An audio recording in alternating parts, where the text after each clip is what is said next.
নমস্কার বন্ধুরা, আজকে আমি বানাবো বাঁধাকপি মাছের মাথা দিয়ে। তো দুটো মাছের মাথা নিয়ে নিয়েছি আর মাছের মাথাগুলো খুব ভালো করে ধুয়ে নিয়েছি। এবারে মাছের মাথার ভেতর দিয়ে দিচ্ছি হলুদ আর দিয়ে দেব লবণ। হলুদ লবণ দিয়ে কিন্তু মাছের মাথাটাকে খুব ভালো করে মেখে নেব। আর এদিকে কড়াইতে কিন্তু তেল গরম হতে দিয়ে দিয়েছি আগেই। আমি মাথাটা একটু ভালো করে মেখে নিয়েছি আর কড়াইয়ের তেলটাও কিন্তু বেশ গরম হয়ে গেছে। এই অবস্থায় আমি মাথাটা দিয়ে দেব। এপিট ওপিট করে খুব ভালো করে কিন্তু মাছের মাথাটা ভেজে নিতে হবে। প্রথমে দিকটা ভালো করে ভাজা হয়ে গেছে, আমি অন্য দিকটাও কিন্তু উল্টে দিয়েছি আর এইভাবে একটু লালচে করে ভেজে নিচ্ছি। ভাজা হয়ে গেছে, এবারে আমি কিন্তু তুলে নেব। এইবারে ওই তেলের ভেতরেই দিয়ে দিচ্ছি একটা শুকনো লঙ্কা, একটু জিরে আর দিয়ে দিচ্ছি একটা কিন্তু তেজপাতা।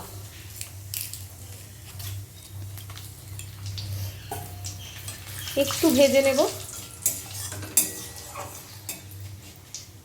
ফোড়নটা একটু ভাজা হয়ে গেলেই এর ভেতর দিয়ে দিচ্ছি আমি ডুমো করে কেটে রাখা একটা আলু।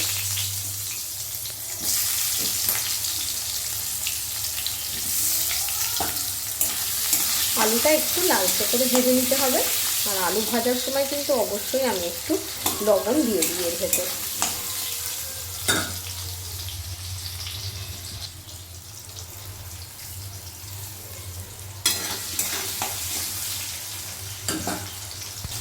আলুটা লালচে করে ভাজা হয়েছে, এইবারে এর ভেতর দিয়ে দিচ্ছি আমি একটা বড় সাইজের এরকম লম্বা লম্বা করে কেটে রাখা পেঁয়াজ।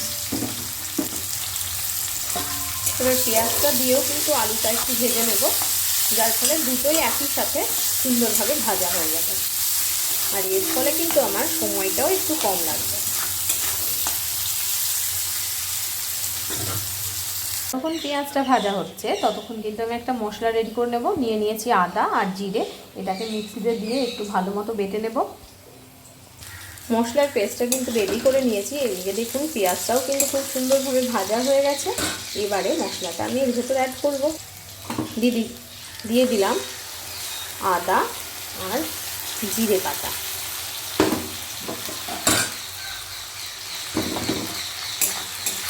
আদা জিরে বাটাটা দিয়ে একটু মিশিয়ে নেব আর একটু মিক্সির বাটি ধোয়া জলটা দেবো, কারণ ওর মধ্যে অনেকটাই কিন্তু মশলাটা থেকে গিয়েছে সেজন্য।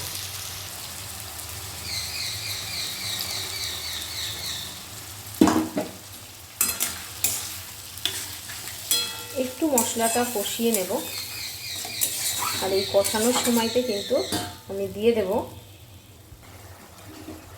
হলুদ গুঁড়ো, সামান্য একটু ধনে গুঁড়ো, একটা ছোট সাইজের টমেটো কুচি, দিয়ে দিচ্ছি 4টে চেরা কাঁচা লঙ্কা। আপনারা যে যেরকম ঝাল খান সেই বুঝে কিন্তু লঙ্কাটা অ্যাড করবেন। দিয়ে সমস্তটা খুব ভালো করে মিশিয়ে নেব আর সামান্য 2 থেকে 3 মিনিট মতো একটু মশলাটা কষে নেব আগে।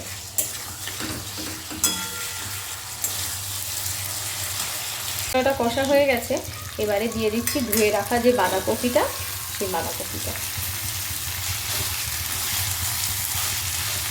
বাঁধাকপিটা দিয়ে কিন্তু একটি নাড়াচাড়া করেই আমি ঢেকে দেব।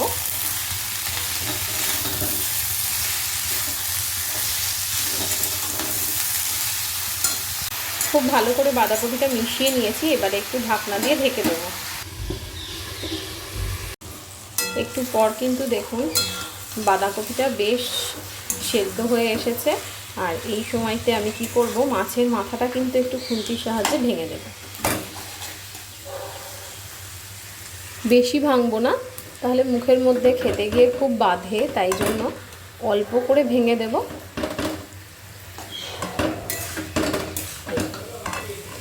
দিয়ে আবারও খুব ভালো করে মিশিয়ে নেব। বাঁধাকপিটা কিন্তু প্রায় হয়ে এসেছে, এই সময় দিয়ে দেবো সামান্য একটু চিনি। চিনিটা দিয়ে আবারও একটু নেড়ে দেবো আর উপর থেকে দিয়ে দেবো একটু ধনেপাতা কুচি। এই ধনেপাতা কুচিটা কিন্তু এই বাঁধাকপির টেস্টটা অনেকটাই বাড়িয়ে দেবে। তাই শেষে কিন্তু বাঁধাকপিতে এই ধনেপাতাটা দিতেই হবে। তাই ধনেপাতা দিয়েও একটু মিশিয়ে নিলাম। আর সব শেষে দিয়ে দিচ্ছি একটু গরম মশলা গুঁড়ো। এখানে সানরাইজ শাহি গরম মশলা যেটা হয় সেটাই আমি দিয়েছি। আর দিয়ে দেবো সাথে সামান্য একটু ঘি।